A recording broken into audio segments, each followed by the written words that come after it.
আশা বলতে গেলে আসলে ছোটবেলায় আমি একটা রবীন্দ্রনাথের নাটকে অংশ নিয়েছিলাম, মেইন ক্যারেক্টার। বেশ কিছুদিন রিহার্সাল দেওয়ার পর বললো এটা তোমার দ্বারা হবে না। কেন হবে না? বললো তোমার ভয়েসটা খুব হাসকি। ও ঠিক আছে, মনটা খারাপ হয়ে গেল। তো তবু করলাম, নাটকটা অন্য ছোট পার্ট পেলাম, ঠিক আছে। তখনই তার এত ফিজিক্যাল থিয়েটার ব্যাপারটা জানতাম না বা মাইম ব্যাপারটা জানতাম না। তারপরে কলেজ লাইফে যখন এলাম, কলেজ লাইফে এসে আমি ফিজিক্যাল থিয়েটারটা করি এবং কলেজেই আমি একটা সোশ্যাল ফাংশানে প্রথম মোকাবিলা দেখেছিলাম এবং সেটা আমার খুব অ্যাট্রাক্ট করেছে। এবং তারপর থেকে সাজেশন তো সেরকম কিছু নেই সেইভাবে, চার্লির মুভি দেখতে শুরু করি। চার্লি চ্যাপলিনের মুভি কিন্তু আমাকে এই লাইনে খুব ইন্সপায়ার করেছে। হ্যাঁ, যোগেশ মাইম আমি পরবর্তী ক্ষেত্রে একদিন, যেহেতু ট্রেনে যাতায়াত করতাম, গ্রামে থাকতাম, যাতায়াত করতে একদিন যোগেশ মাইম একাডেমি আমি একটা ঠিকানাটা পেলাম। তারপরে সেখানে আমার শুরু হলো প্রথাগত ট্রেনিং। এইভাবেই এক প্রকার এসেছি। কিন্তু যদি বলা হয় যে মূকাভিনয় কেন, সেক্ষেত্রে যখন পড়াশোনা শুরু করলাম, অর্থাৎ ঠিক কলেজ থেকে ফিজিক্যাল থিয়েটারে আসার আগে আমি ঠিক ভরতমুনির যে নাট্যশাস্ত্র, তাতে একটা শ্লোক আছে, সেখানে যে অভিনয় ব্যাপারটা বলেছে তাতে একটা শ্লোকটা আছে যে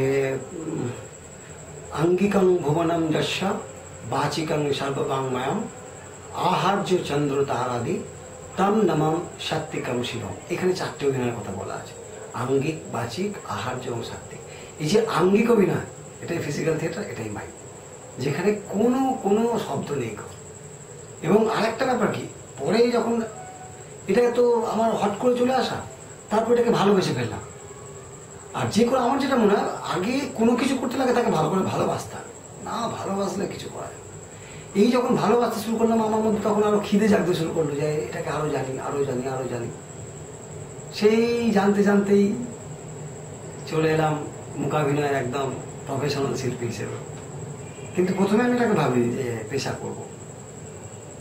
এই ধরো আঙ্গিক অভিনয় এবং পাশাপাশি আরেকটা কারণ হচ্ছে, আমাদের ভারতবর্ষ এমন একটা দেশ যেখানে পুরো কত ভাষা আছে বলো তো। এই ভাষাগুলোর মধ্যে যেটা হচ্ছে কোনো বাংলা জানলে আমি মালায়ালাম জানি না, হিন্দি জানলে ইংলিশ জানি না, ইংলিশটা নয় বিদেশি, কিন্তু এখন তো ইংরেজি এমন একটা ল্যাঙ্গুয়েজ যেটা ছাড়া চলা যায় না। কিন্তু মাইম এমন একটা ল্যাঙ্গুয়েজ, তুমি যদি মাইমে আসো, এটা একটা ইউনিভার্সাল, যেখানে কোনো ল্যাঙ্গুয়েজ ব্যারিয়ার নেই। আমি যা করব, যে এডুকেটেড সেও জানতে পারবে, যে আনএডুকেটেড সেও জানতে পারবে। এটা আমাকে খুব নাড়া দিয়েছিল এবং এই ইউনিভার্সাল আর্ট নিয়ে কাজ করার আমার খুব ইচ্ছা হলো। আর তারপর থেকেই মোটামুটি আমি মাইমে এলাম।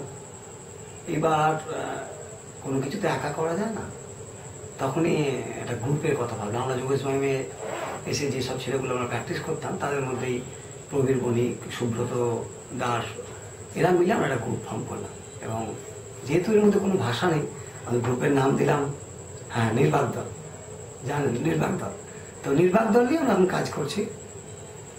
এখনকার প্রোডাকশন, দেখো প্রোডাকশন হচ্ছে খুব, আমাদের প্রোডাকশন হচ্ছে খুব কন্টেম্পোরারি। কন্টেম্পোরারি মিনস সমসাময়িক। অর্থাৎ এখন একটা মোবাইল নিয়ে চারিদিকে একটা মোবাইল, একটা বিপ্লব এসে গেছে। কিন্তু এই মোবাইলটাকে নিয়ে যখন এর একটা যেমন ভালো দিকও আছে, খারাপ দিকও তো আছে। আমরা দেখেছি কত মানে একদম ইয়ং ছেলে যারা মোবাইল নিয়ে ট্রেন লাইন দিয়ে কথা বলতে বলতে ট্রেনে কেটে মারা যাচ্ছে, কত স্যাড দিক। এই অ্যাওয়ারনেসের উপর আমরা কাজ করছি। শুধু তাই না, আমাদের বাঁচতে গেলে যেমন ধরো গ্লোবাল ওয়ার্মিং এর একটা টপিক, মূকাভিনয়টা একটা টপিক। শুধু মূকাভিনয় না, সবাই আমরা চেষ্টা করছি এই পৃথিবীটাকে আমাদের বাসযোগ্য, সুকান্ত যেমন বলেছিলেন যে বাসযোগ্য করে যাবো। তো বাসযোগ্য করাতে গেলে এখন কি দেখছি যে গ্লোবাল ওয়ার্মিং থেকে আমাদেরকে বাঁচতে হবে। বাঁচা মানে কি, একটাই উপায়, এক হচ্ছে গ্রিনারি, গাছ লাগাও। তার উপরে আমরা আইটেম করছি। আর এখন যেটা করছি, এটা রবীন্দ্রনাথের যেহেতু সার্ধ শতবর্ষ চলছে, রবীন্দ্রনাথের অনেকগুলো কবিতা, গল্প নিয়ে আমরা কাজ করছি। এবং তার মধ্যে উল্লেখযোগ্য আমি বলবো যে, কারণ উনি সত্যি নমস্য, মানে এটা বললে আমার কম বলা হবে যে আমাদের মূকাভিনয় তো বলি যে যেখানে অ্যাকশন কথা বলে সেখানে তো ওয়ার্ড পৌঁছায় না। তো সেই জায়গা থেকে যে তোতা কাহিনী আমাকে খুব টানে। তোতা কাহিনী গল্পটা যদি পড়েছেন দেখবেন, মডার্ন এডুকেশন সিস্টেম, একটা মা তার বাচ্চাকে সব কিছু শেখাবে, এটা তো হয় না। কবে ভেবেছে, তার উপরে আমাদের কাজ চলছে এই প্রোডাকশনগুলো। আর অ্যাচিভমেন্ট ভালো তো লাগে, কাজটা করি যখন ভালো লাগে। যেমন আমার সব থেকে একটা স্মরণীয় দিন বলি মূকাভিনয়ে আসা। আমি কোনোদিন ভাবিনি যে আমি মূকাভিনয়ে আসার আগে আমি ভারতবর্ষের প্রতিনিধিত্ব করব।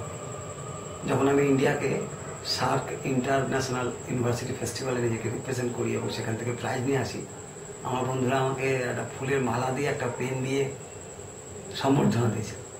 এখনো পর্যন্ত আমি ভাবি সেটা আমার জীবনের বিরাট পাওয়া, বিরাট পাওয়া। তারপরে আমি অবশ্য ন্যাশনাল স্কলারশিপ বা ন্যাশনাল ফেলোশিপ পেয়েছি। যদি ওগুলো না পেলেও কাজ করতাম, কারণ কাজটাকে আমি ভালোবেসে ফেলেছি। কারণ আর্টিস্ট তো পাওয়ার আশায় কাজ করতে আসে না, ভালোবেসে কাজ করতে এসে তারপর জড়িয়ে পড়ে। ফেলোশিপটা যেটা করছি, ফেলোশিপটা হচ্ছে ইন্ডিয়ান হেরিটেজ অ্যান্ড কালচার। এটাকে আমরা আমার টপিক আর না অ্যাকচুয়ালি এপিকটা কেন নিয়েছি, আমরা যখন কোনো প্রবলেমে পড়ি, যে কোনো প্রবলেম দেখবো আমরা ওখান থেকে উদাহরণ নিই। মানে আমাদের নীতি গল্পের মধ্যে একদম পুরোপুরি মাইন্ডটা একদম ঠিক, শুধু মাইন্ড না, সব কিছুই আমরা ওই এপিক থেকে নিই। তো হেরিটেজ অ্যান্ড কালচারটা আস্তে আস্তে আমার মনে হচ্ছে আমাদের ইন্ডিয়াতে ওয়েস্টার্ন কালচার ঢুকে যাচ্ছে। কিন্তু আমাদের নিজের মাটির টানটা তো একটা ব্যাপার না, নিজেকে জানতে হবে। তো এই জন্য আমি করছি কি, আমাদের যে বেশ অর্থাৎ চিলড্রেন স্কুলে, বিভিন্ন স্কুলে গিয়ে ইন্ডিয়ান হেরিটেজ কালচারের মাধ্যমে প্রোগ্রাম করছি। একটা ছোট্ট লোভ, আমরা সবাই আমরা জানি লোভে পাপ, পাপে মৃত্যু। আমরা যদি হাঁসের গল্পটা তুলে ধরি, যে একজন সোনার ডিমের জন্য হাঁসটাকে কেটে মেরে, এটা যখন প্রোগ্রামে ডিটেলসে তোমরা সবাই গল্পটা জানো, আমি বলছি না। শুধু তাই না, এটা এপিকে কোথায় আছে যে সীতাকে রাম বারবার বলছে যে গোল্ডেন ডিয়ারটা মানে একটা লোভের ছায়া, ওটা তুমি চেয়েও না, কিন্তু ওই চাই আমার, সেটা করতে গিয়ে আজ কোথায় কাণ্ড করলো। তা যদি লোভটা না করতে ঘটনা ঘটতো না, এইভাবে আর কি। শুধু তাই না, আমরা এই যে আজকে গ্লোবাল ওয়ার্মিং যে বলছি, এটাও আমার ইন্ডিয়ান হেরিটেজ কালচারে আছে। অশোক কি করেছিল, সম্রাট অশোক গাছ লাগিয়েছিল, ঠিক কিনা? দুটো কিভাবে মিলছে দেখো, এই যে এই ব্যাপারটা, এগুলো মাইনের টপিক করা যেতে পারে। তাই এইভাবেই আমরা এখন আমাদের কাজ চালিয়ে যাচ্ছি। আর আমাদের গ্রুপে যে, অর্থাৎ আমাদের নির্বাক দলে যে মেম্বাররা আছে, ভীষণ এনার্জেটিক ইন দ্য সেন্স আমি বলছি, কারণ মূকাভিনয় করতে গেলে, মূকাভিনয় তো একটা বডি ল্যাঙ্গুয়েজ না। ধরো একজন ভায়োলিন বয় আছে, তার ইনস্ট্রুমেন্ট হচ্ছে তার ভায়োলিনটা, কিন্তু আমি যখন মূকাভিনয় করছি, আমার ইনস্ট্রুমেন্ট কি, আমার বডি। তো সেটাকে তোমাকে তৈরি করতে হবে, এবং এই বডি তৈরি করার মাধ্যমে তুমি সুস্থ থাকবে, কারণ স্বাস্থ্যই সম্পদ। স্বাস্থ্য ভালো থাকলে কাজ করতে পারবে, এটাও একটা কারণ মূকাভিনয় আসার, আমার এটা মনে হয়েছে আর কি। আরো ধরো আর কি বলবো, ধরো যে আজকালকার লোকে জিমে যাচ্ছে, কারণ আমাদের তো মূকাভিনয়টা পুরোপুরি বডি ল্যাঙ্গুয়েজ, মানে তোমাকে রীতিমতো পরিশ্রম করতে হবে, রীতিমতো পরিশ্রম করতে হবে। তো সেইভাবে তুমি সুস্থ থাকবে আর মাইন্ডটাও করবে, মানে মাইন্ডটা ভালো বাসলে শরীরটাও ভালো থাকলো, কাজও করবে, এইটাই আর কি।